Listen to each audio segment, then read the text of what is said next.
Homebrew coming at ya. Happy Homebrew Wednesday, everybody. It's kind of warmed up today and then cooled down a little. It's really just a beautiful temperature out here.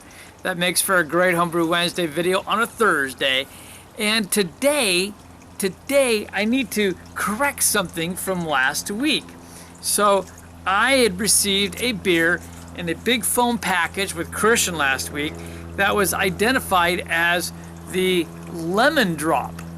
But that's because it was a great styrofoam container that said lemon drop that had been sent out to Tyler at Every Homebrew from Under the Table Brewing, from Nathan and Brad. However, this is actually his beer, as he let me know. It's actually his KBS style stout. That's right, Kentucky Breakfast Stout, which is a barrel-aged stout. And Tyler knows how I like my stouts, especially my bourbon barrel-aged stouts. So I need to start this week with a homebrew, and it's gonna take me a minute to get into this, so I'll be right back. Oh, see, now I can see KBS on the top. Got it. A little bit of a hiss. Let's go ahead and get the pour on this. I think this was probably done off of his tap. I'm not totally sure, but we're just going for it. Oh, I can already smell it. It's got a small head on there with kind of a caramel color to it. And it's dark. I can't see anything through this. And I did watch his videos on making this because that's the kind of thing I like. So let's get a nose. Oh man, it's probably a little cooler than it should be, but the aromas coming off that are wonderful. I got some chocolate and coffee right away, but there were some other elements, and it was very sweet. I got really rich caramel. Yeah, oh yeah.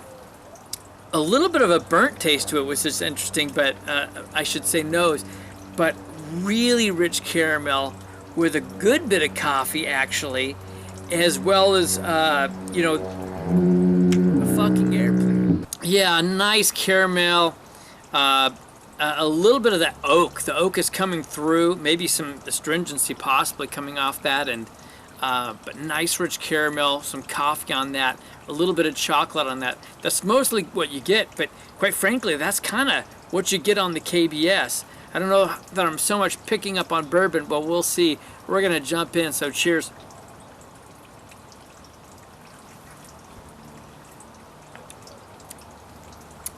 That's nice.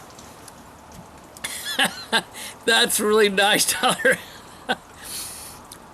Yeah, you really pick up on the oak. There's a lot of oak on it. You get a light astringency off of it that you feel on the back side. So kind of like you would feel the bitterness down here, you get the oak and oak astringency. But I mean, other than that, I think it's just wonderful. It's probably not quite as dense as KBS. I think that's almost impossible really for homebrewers to do. I think I've had one guy that I know, and he's my neighbor, Jesse, that actually has created a dense beer from homebrewing. But wow, this is good. Wow, so while I'm enjoying this, why don't I talk about what I've been up to this week? And in general, there's a lot I'm up to, but one of the things that's not just this week, I've kind of started a while back. Some of my good buddies in the beer community that I talk to often know I had a scare last December, and thought maybe I was having a heart attack. They said no, but I tell you what, kind of freaked me out, and there's a whole story behind that. But so I've had myself checked out. I've been not exercising as much as I should, but I'm exercising more, and I was at that time I was like 190, 189, 190, and I'm only 5'5", so that's a lot of weight for that size. And so one of the things that I've done is to, goddamn fucking airplane. So one of the things I've done is cut back on my drinking, which is tough between wanting to brew, right, doing some brewing, and then doing beer reviews. And so what I've done is I've I have another airplane, so I can't even talk yet. So one of the things that I've done is I've cut back on my drinking. That's hard to do between brewing beer and Homebrew Wednesdays. And I've got the kegerator in the house now. I mean, that's tough. So basically during the week, I will allow myself to have a beer during the week for Homebrew Wednesday right here. This is my beer, Tyler, and I'm just so excited to have it. And then on the weekends, I can drink on the weekends, but I'll only let myself drink on 2 of the weekend days between Friday and Saturday. So that's 3 days a week, but that alone did get me down to about 186, and eventually I got down to about 184. Now the next thing I did was I'm getting coached by none other than Tony Yates. So when he was here in my home visiting me, and I was just so astounded to see him in person, how fabulous he looks. What a nice, thin, sexy man. He's looking good. So a lot of credit to him. I mean, the guy dropped from 236 down to 199. That's amazing. That's 37 pounds. Now, granted, he knows he gained a few pounds on the trip with all the beer he was drinking, but it'll be off within the month. It'll be right off, and he'll be on track. His goal's 180, and he's going to do it. He's going to be Mr. Skinny. He's going to be the hot, middle-aged man out there for Homebrew Wednesdays. But anyway, my goal is to be the at least somewhat trimmer Homebrew Wednesday guy of the older bunch. So anyway, he's got me working on these macros, the macrobiotics, the balance of how many calories I'm eating, along with proteins, fats, and carbohydrates. And I tell you what, I'm like a day or two away from being a week of doing this, and I've dropped 3 pounds already. And I know that's the easy part, folks. That's the easy part. But I'm just under 180 2 days in a row. So it's not a fluke, and I'm sure that I'll keep dropping. So anyway, that's one of the things I'm up to. Oh my, yep. Okay, so there we go. The horn's going off. So we got mail, but it's not beer mail. I got something from a Canadian Homebrew Wednesday friend, Cheer 17, to Nexia at Green Dragon Brewing. Evidently, I won his 200 subscriber contest. What are the odds? I don't know. But if you don't know Nexia at Green Dragon, you really need to check him out. And Nexia is a good guy, by the way. We got a sneak peek of his beautiful wife on his last Homebrew Wednesday. We want to see her again down in Mexico, Nexia. We want some videos of Mexico. I hope you're listening to me, Nexia. But so here it is. This is the shirt from Nexia. We talked about colors. Green is actually my favorite color, followed by blue. But this is it. Greedy Dragon Brewing right there. So we're going to go ahead and put this on real quick. And presto changeo. Here I am. I'm in the Greedy Dragon Brewing shirt. Hopefully you can see that. I will proudly wear that around. I am definitely going to go wear this like when I go to some beer exchange type things. Yeah, bottle shares and stuff. And I'll probably wear it here on Homebrew Wednesdays a few times. But fun shirt. Thank you, Nexia. Very cool stuff. Oh, hey, speaking of cool stuff and all us brewers and things, the 2015 SJ Pour Challenge, the deadline's coming up. It is August 8th. You need to get registered. Now, I know some people are concerned about the registration fee seeming very high, but you need to understand international shipping is very expensive. You are sending $20, $25 for shipping before you're going to send in an extra $30. It is $50 for registration, but think about it. You're going to not just enter a contest. I know I've heard some people say, hey, it's cheaper for me to enter local contests. It is, but do you get beer back? I mean, stop and think about it for a minute. You're going to get back in the range of, like, let's say 14 beers, 10 to 14 beers. What would it cost you to get 10 to 14 craft beers? I mean, really, folks, 6-packs today, prices are jumping. In my area, craft beer, a 6-pack is going to cost me nowadays, I hate saying, but it's going to cost me 10 to 14 bucks. And I'm going to get at least 2 of those. So if you really think about that, that's $20 to $28 worth of money. You might get more beers than that. So when you think about what the cost is compared to local contests, is it really that much? Because you're getting a lot of fabulous beers that you get to drink. Plus, you get a lot of opinions from people and so forth, and you're competing for a country and world title. So when you put it in that perspective, what you're receiving for your money, you're getting some really good value. That's what I think about it. And there we go again. And this time yes, it is beer mail this time. It's pretty fun being Clement's homebrew sometimes. It really is. So Tony was visiting and he brought some things to me. So the first thing I want to acknowledge, he brought me something really special.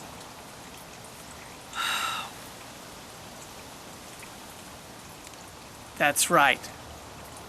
This is his tribute. Look at this.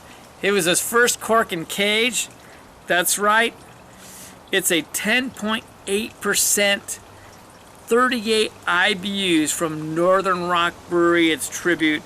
And it's interesting. He put West Leverin on here, right on here. So I wonder if he's comparing himself. I don't know, maybe so. He did do a tasting recently where he was comparing it to Rochefort 10, which is a fabulous, fabulous Trappist ale.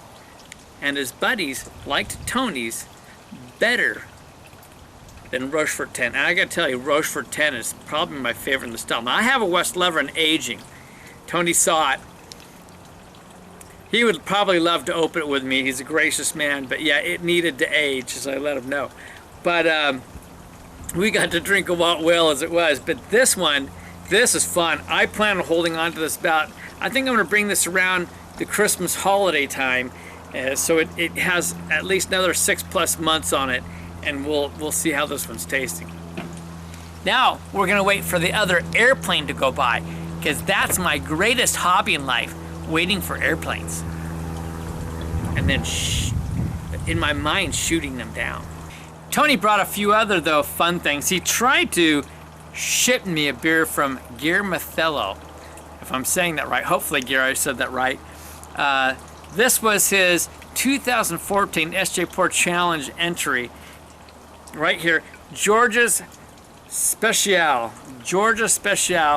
and he's from Bergen, Norway. I am thrilled to get to try this now. He said 2 bottles, 2. So Chris and I will find a time to do this together for a Homebrew Wednesday. And now it's got some age on it, mind you, because the 2014 challenge, that was like, you know, that's been a while. So we'll see how that is. But I've got another one he sent me. But we have to wait for another freaking airplane to go by first. See, Tony, the airplanes really do go by a lot. Tony surprised me with one more that he brought. This is a hoot, not something I would ever receive in my lifetime. And here it is. This is the entry from Taxi, aka Taxi, out of Italy. Italy? Are you kidding me? From Taxi, aka Taxi. That does kind of blow my mind. It makes the world a small place. So I am really excited. So I've got a few more homebrews for Homebrew Wednesday that I am pretty much quite charged about. So anyway, while I sip more of this beer and calm down, check out some videos on how the whole cider bit went. Yeah, that's right. Remember, I did a cider February 1st of this year. Some of you might remember that I had made a cider. I'd gotten some good apple juice from Whole Foods, and that was on the 1st of February that I did this, and its original gravity was 1.052. So anyway, it's time to, it's July, for goodness sakes, middle of July. So it's time to get this racked over. I'm going to put it into a keg that I've cleaned up, and I'm going to just carb it up on and put it on tap. I know it's not much, but we're having a party with a big air show going on this weekend, and my daughter-in-law's like hard cider, so we're gonna see how this turns out. Meanwhile then, I've back sweetened. I've just created enough headroom to make another batch. I've poured it in here, and we're gonna just rack it on over. Honestly, I have no idea how much I should need for back sweetening, so I gave my headroom, and we'll taste it and see.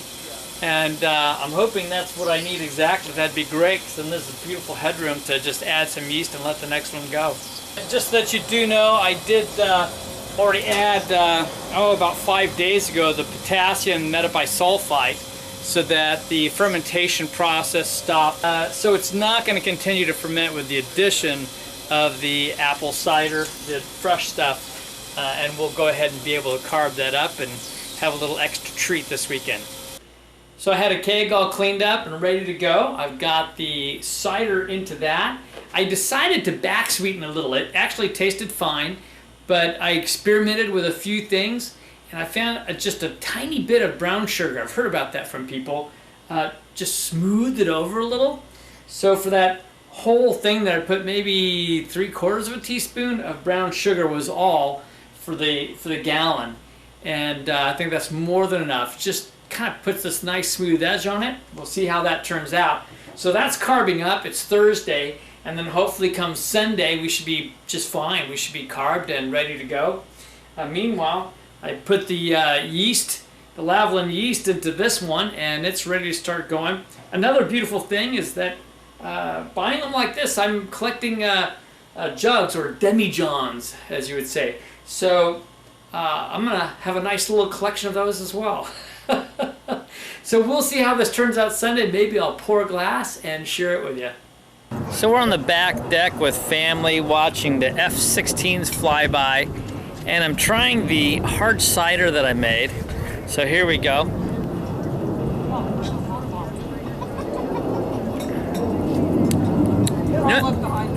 Carved up on tap, tastes pretty good. My sister-in-law had some, and I'm rather enjoying it. It has a little bit of tart, light sourness to it, but the back sweetening did it good. And it's pretty clean, kind of dry finish. It's pretty nice. Cheers, boys.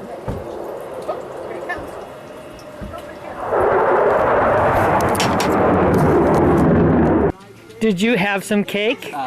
This older lady. Did you have chocolate cake? Laura.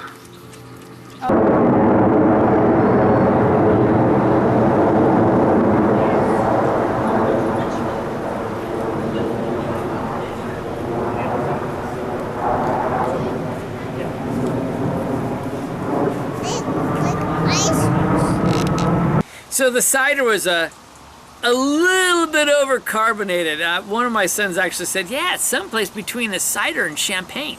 So maybe the carbonation was up high, a little too long for just 1 gallon inside the carboy. I'm new to this, so who knew? But it still drank pretty nice. It was still pretty fun. And my one particular daughter-in-law that I had made it especially for her, she's a cutie, she's fun, and she tried it and she said she enjoyed it. My sister-in-law had it and some of the kids, and they enjoyed it, so that's fun. It'll tap out quick, you know. 1 gallon is not going to put that many cups out, but kind of fun to do. And as you can see, I've got another one going. Anyway, and then my SJ Pour Challenge beer, I thought I was going to have to put new yeast in, but no, man, I went back the second day and it had gone crazy on me, and so that's beautiful. So I believe that I will rack that over this weekend. I might go 3 weeks, we'll see, and I'll let you know on that. And then that's going to sit a little while, a good little while, do some aging, and that's going to be a fun beer. I may do a taste test on that one. Meanwhile, though, again, one more time, you need to enter the SJ Pour Challenge because I want to taste your beer. I do, because I plan on moving forward in the challenge this year. And I think I've got a winner in there, but we'll see. We'll have to taste it and see. But the challenge is out there for all of you. This is Kevin Clem's Homebrew again saying, you all have a wonderful week. Man, brew some beautiful beer, enjoy life, happy Homebrew Wednesday, and we'll catch you all next time. Just in time for another plank.